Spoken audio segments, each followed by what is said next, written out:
The Isdal woman, 25, fake identities, burned alive in a Norwegian valley. Unidentified woman found burned in a ravine, 25 fake passports, every label cut from her clothes. November 29, 1970, Isdal Valley, Bergen, Norway.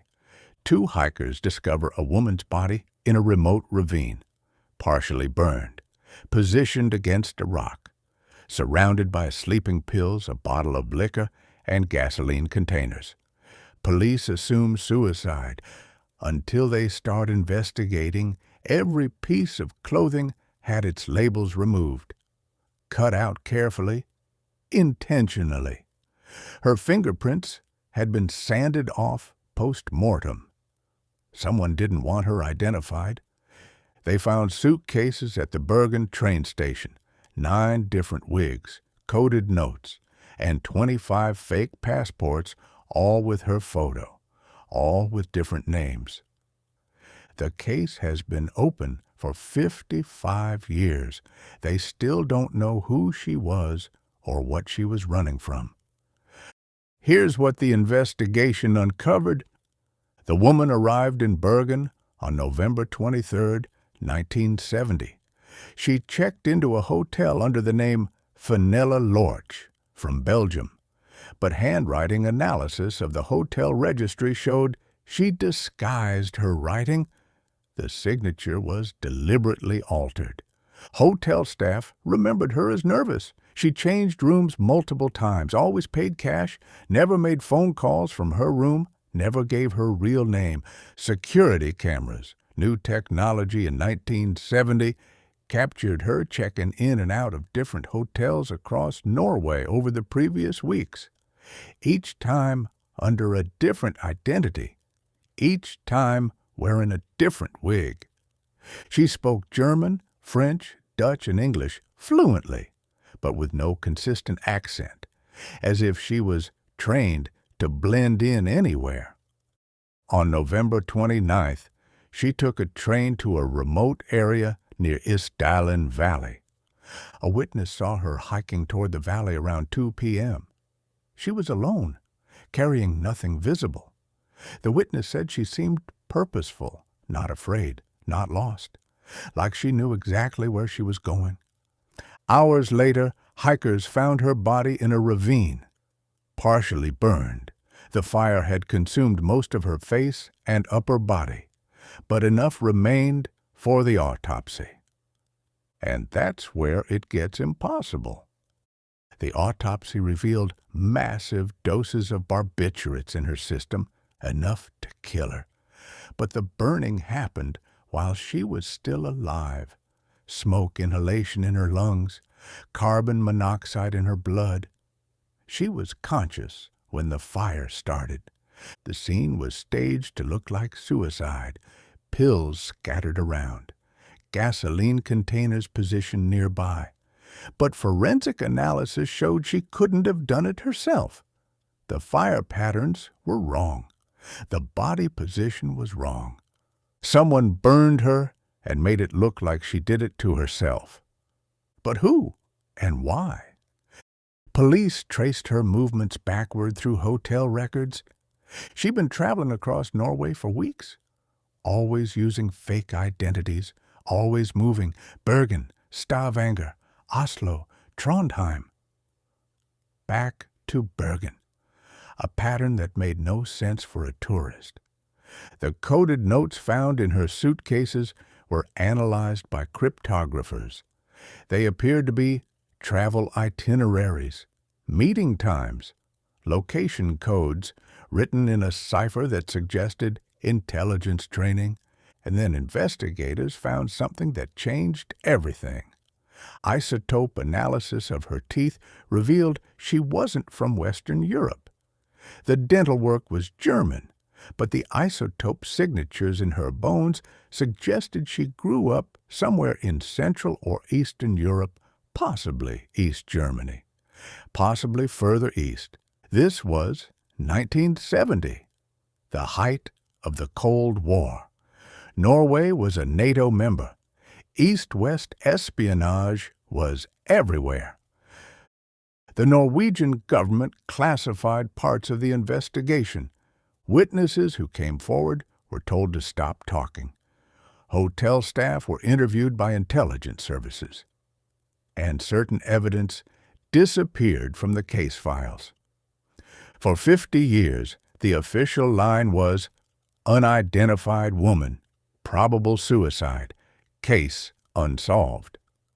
But former intelligence officers who worked in Norway during the Cold War have since gone on record, off the record, anonymous interviews, all saying the same thing: the Isdal woman was an operative, East German, traveling under deep cover, and she was eliminated. But here's what nobody connected until 2025. Geomagnetic records from November 1970 show unusual solar activity between November 26th and November 28th, a moderate geomagnetic storm.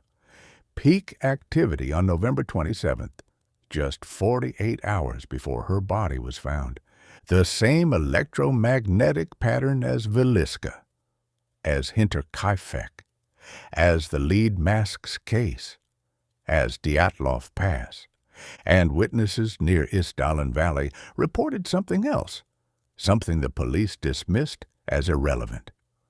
On the night of November 28th, multiple hikers saw lights in the valley, not flashlights, not campfires, bright, pulsating lights hovering above the ravine where her body would be found the next day. One witness, a local farmer, described them as unnatural. He reported it to police. They told him it was probably military helicopters. Norway had no military exercises in that area that week. Now consider this timeline. The Isdal woman arrives in Bergen exhibiting signs of extreme paranoia, changing identities, removing labels, erasing her trail, as if she knows something is hunting her. Geomagnetic storm hits. Lights appear in Isdal Valley. 48 hours later, she's found dead, burned, staged, with forensic evidence showing she couldn't have done it herself. What if she wasn't running from intelligence agencies? What if she was running from something else? What if the 25 fake identities weren't espionage tradecraft, but an attempt to hide from something that tracks people across dimensions? In 2016, Norwegian authorities used facial reconstruction technology. They created a 3D model of what the Isdal woman looked like before she died, published it worldwide. Thousands of tips came in. None led anywhere, because whoever she was designed not to be found. Here's what we know for certain. An unidentified woman with 25 fake passports was found burned in a ravine during a geomagnetic storm. Her fingerprints were removed, all identifying labels cut from her clothing. Witnesses saw unexplained lights in the valley the night before, and Norwegian intelligence classified parts of the investigation for 50 years. Now ask yourself, why would someone remove every possible way to identify a body? What was she running from that required 25 different identities? Why did lights appear in the valley the night before she died? And why does this case follow the exact same geomagnetic pattern as every other impossible death we've investigated? Here's your challenge. Drop your theory in the comments. Was she a spy eliminated by enemy intelligence? Was she running from something that appeared during the geomagnetic storm? Or is there another explanation we're missing? Tomorrow, we're covering the Flannan Isles lighthouse mystery. 3 experienced lighthouse keepers vanished from a remote island in 1900. Their clocks stopped. Their meal was left on the table, and the final log entry said, "God is over all." Same pattern, same storm, same impossible disappearance. If you're connecting the dots now, hit subscribe. Because we're 6 episodes into 7. And the final episode will show you the one thing every single case has in common. The one piece of evidence that proves we are not alone. We're not guessing. We're proving it. Want to see the final episode before anyone else?